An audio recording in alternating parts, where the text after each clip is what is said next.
میں ایک دن بیٹھا ہوا تھا, میں سوچ رہا تھا کہ غیر مسلم کوئی ہے, اس کو نبی پاک صلی اللہ علیہ وسلم کا تعارف دینا ہے. What introduction you will give to a non-Muslim? Tell me. غیر مسلم ہے, اس کو کیا تعارف دیں گے؟ اس کو تعارف دینا نا کہ نبی پاک صلی اللہ علیہ وسلم اتنی عظیم الشان ہستی ہیں, از ون اینڈ اونلی. وہ معجزات سے تو قائل نہیں ہوگا, وہ تو کہ مسٹیکل چیزیں ہیں. ویسے بھی باربرا نے اپنی کتاب میں لکھا تھا کہ he is the savior of humanity. انہوں نے انسانیت کو ڈوبنے سے بچا لیا. His life is not only metaphysical properties but he was actually the savior of humanity. ان کی ذات میں صرف معجزات نہیں ہے بلکہ انہوں نے انسانیت کو ڈوبنے سے, انسانیت کو تباہ ہونے سے بچا لیا. جب یہ گستاخی ہوتی ہے نا کہیں پر بھی, یاد رکھو قرآن پاک کو جلایا گیا, نبی پاک صلی اللہ علیہ وسلم کے گستاخانہ خاکے بنے, دنیا میں حضور کی ذات کو جاننے کے بارے میں زیادہ تڑپ بھر جاتی ہے. انہوں نے دنیا کی تعلیم پڑھی ہوئی ہے, انہیں پتہ ہوتا ہے ایسی کسی پاگل کی بات پہ تو نہیں ہم مان لیں گے. سوچے تو دیکھے تو کون ہے یہ دن کی بات ہو رہی ہے, اور وہ ایک قدم بڑھ کر آتے ہیں, کمال ہو جاتا. دنیا میں اسلام لانے کی شرح بڑھ جاتی. حسن اخلاق کا کمال وہ حضور کی ذات ہے. ہر اچھی صفت کا کمال حضور کی ذات ہے. اخلاق کا سفر جہاں سے بھی شروع ہوا تھا اس کا نقطہ انتہا وہ حضور کی ذات ہے. 63 سال کی زندگی ہے, صرف بظاہر دیکھا جائے یہ کوئی اتنی بڑی زندگی نہیں ہے 63 سال کی, لیکن دنیا کے ہر انسان, ہر دور کے ہر بندے کے لیے آپ اسوہ کامل قرار پائے. ختم نبوت کا تقاضا کیا ہے مجھے بتاؤ. What is the meaning of finality of prophethood? حضور پر نبوت ختم کر دی گئی. نبوت ختم ہوئی, زمانہ تو ختم نہیں نہ ہوا, دور تو نہیں گئی ہے. ہر مسئلے کا حل آپ کی ذات میں ہے. تم چیٹ جی پی ٹی چھوڑ کے مریخ کے اوپر جا کے لینڈ کر کے کالونیز بنا کے رہنا شروع کر دو, ہر چیز کا حل حضور کی ذات میں. پڑھو تو صحیح, اتنا پڑھتے ہو, اپنے نبی کی ذات کو ہی نہیں پڑھتے. یقین کرو پڑھتے ہی چلے جاؤ گے, اچانک دل نرم پڑے گا, تھوڑی دیر بعد آنکھیں بہنا شروع ہو جائیں گی, حیران ہو جاؤ گے. واقعی رحمت للعالمین کہا گیا آپ کو. ایک سردار نبی پاک صلی اللہ علیہ وسلم کی بارگاہ میں آیا, تھوڑا بھاری بھرکم تھا, کھاتا بھی زیادہ تھا. نبی پاک صلی اللہ علیہ وسلم کی عادت مبارکہ تھی, آپ مہمانوں کو صحابہ کرام کے گھر میں یا مسجد میں تقسیم فرما دیا کرتے تھے. وہ سردار کہتا نہیں جی میں نے تو آپ کے گھر میں رہنا ہے. نبی پاک صلی اللہ علیہ وسلم اس کو قبول فرما لیا. اب وہ زیادہ کھایا, اس نے سارے گھر کا ہی دودھ پی گیا. رات کو پیٹ اس کا تھوڑا بھاری ہوا اور بستر گندا ہو گیا. اب بڑی عمر کا شخص تھا, پریشان ہو گیا, دروازے کے پیچھے چھپ کے بیٹھا ہے. جب نبی پاک صلی اللہ علیہ وسلم نے دروازہ کھولا, بھاگ گیا. بھاگ کے جا کے جب کنویں کے پاس جا کے طہارت وغیرہ کی تو اس کو یاد آیا اس کا کوئی زیور ہے وہ ادھر ہی رہ گیا بستر کے اوپر. اب واپس کیسے جائے, واپس کیسے جائے؟ کیا کرتے ہیں ہم لوگ, ایک زمانے کا رنگ بتا رہا ہوں, ہم تو ڈھونڈ کر اس بندے کی برائی کو سب کے سامنے بیان کرتے ہیں نا. کامیابیوں کے بارے میں سرگوشی کرتے ہیں, ناکامیوں کا اعلان مائک پر کر رہے ہوتے ہیں. آپ سچ بولتے ہیں یا سچ مارتے ہیں؟ مقصد کیا ہے, دروازہ کھٹکھٹانا کہ دروازہ توڑنا؟ وہ جی اصلاح کر رہا ہوں, انداز تو دیکھیں اپنا. اثر الفاظ کا ہوتا ہے لیکن یاد رکھنا رویے ان کی بڑی اہمیت ہوتی ہے. او جی ہمارا دل بڑا صاف ہے, ہم تو ہر بات منہ پہ کہنے کے عادی ہیں. ہاں منہ پہ کہو, چاہے تمہاری صفائی اگلے کے دل کو ویران اور کھنڈر بنا دے. پتہ نہیں بعض جملوں کا بوجھ اپنے کندھوں پہ رکھنا پڑتا ہے. ہر بات کہنے والی تھوڑی ہوتی ہے. آپ کی بھی غلطی ہے, آپ جس کے سامنے دیکھتے اپنا پورا اپنا آپ ہی ہلکا کر دیتے. آپ کو پتا نہیں نمک ہر گھر میں ہے, مرہم ہر گھر میں نہیں ہوتا. اب زخم کھولیں گے, اگلا اوپر نمک کی پوری بوری ڈال دے گا. تبھی تو کہتے کہ ٹوٹ جاؤ نا, دروازہ کھولو تو روتے ہوئے نہ کھولنا, ہنستے ہوئے کھولنا. اسے پتا چل گیا نا تم ٹوٹ گئے ہو, تمہیں لوٹ لے گا.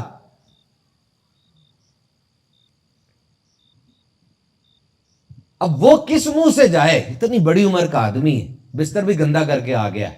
بہرحال سونا تھا, گیا اب ڈرتے ڈرتے گیا، جب دور سے دیکھا کوئی شور و غل نہیں تھا، کوئی جمع غفیر نہیں ہے، بلکہ آگے بڑھ کے دیکھتا ہے امام الانبیاء، حبیب کبریا، معلم انسانیت، اس کے گند کو اپنے ہاتھ سے صاف کر رہے ہیں۔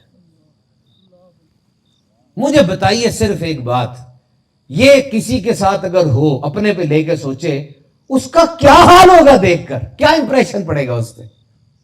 دیکھا ہے، رحمت للعالمین۔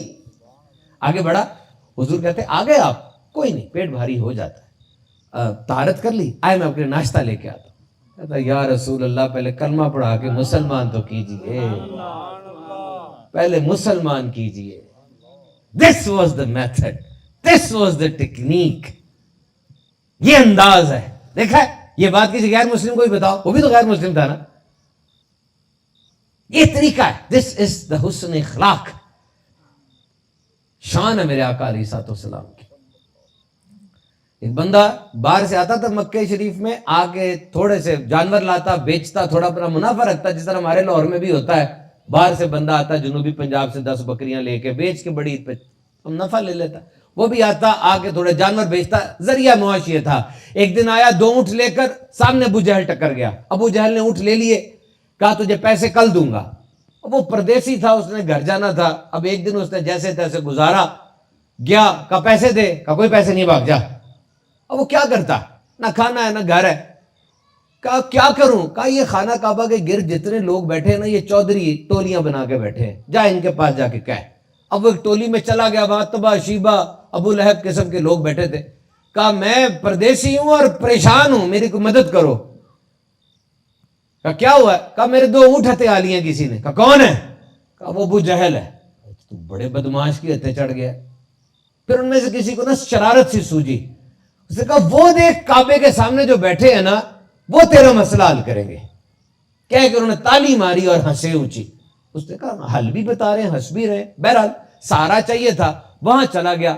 وہاں نبی برحق صلی اللہ علیہ وسلم کعبے کی طرف رخ انور کر کے عبادت میں مصروف تھے۔ اب ان کا بندہ پیچھے بھی ساتھ ساتھ ہے، دیکھ رہا ہے کیا ہوتا ہے۔ وہ پیچھے بیٹھ گیا اور بیٹھا ہوا ہے۔ کہتا ہے اچانک نبی پاک نے اپنا رخ انور پھیرا اور مجھے دیکھ کے وہ جملہ ارشاد فرمایا، مجھے لگا مجھے میری ماں نے پکارا ہے، اور میں پھوٹ پھوٹ کے رونے لگا۔ کیا فرمایا، پردیسی لگتا ہے اور پریشان بھی لگتا ہے۔ جب وہ رویا، حضور نے کہا بات بعد میں کریں گے، پہلے گھر آ کے کھانا کھا لے۔ اس کو گھر لے گئے، کھانا کھلایا، پوچھا اب بتا بات کیا ہے۔ اس نے بتایا اس طرح 2 اونٹ تھے، دونوں اس نے ہتھیار لیے۔ میرے آقا سیدی مصطفیٰ صلی اللہ علیہ وسلم نے فرمایا آ دیکھتے ہیں، تیرے اونٹ لے کے دیتا ہوں تجھے میں۔ اٹھے، جانا شروع کیا۔ اب عام طور پہ ایسے کوئی واقعہ ہو نا، کوئی اس طرح ساتھ جا رہا ہو تو رستے میں اپنی کہانیاں سنائے گا، بولے گا بہت زیادہ، وہ میں نے یہ بھی کر لیا، وہ بھی کر لیا۔ کہتا میں دیکھ رہا تھا کہ ان کی آنکھیں جھکی ہوئی ہیں اور وہ خاموش ہیں، میں ہی بول رہا تھا۔ ادھر گئے، دروازہ کھٹکھٹایا، ابو جہل باہر آتا ہے، میں نے ان کی آنکھوں کو اٹھتے ہوئے دیکھا۔ آپ نے فرمایا یہ تو دوسروں کا مال ہتھیا کے چودھری بنتا ہے، ابھی اس کے اونٹ واپس کر دے یا اس کے پیسے دے دے اور آئندہ تیری شکایت نہ ملے۔ ایسی ہیبت تھی میرے آقا صلی اللہ علیہ وسلم کے انداز میں۔ الٹے پاؤں ابو جہل گیا، پیسے لا کے اس کے ہاتھ میں رکھے۔ میرے آقا علیہ السلام فرماتے ہیں اور کوئی میرے لائق کام ہو تو بتائیں۔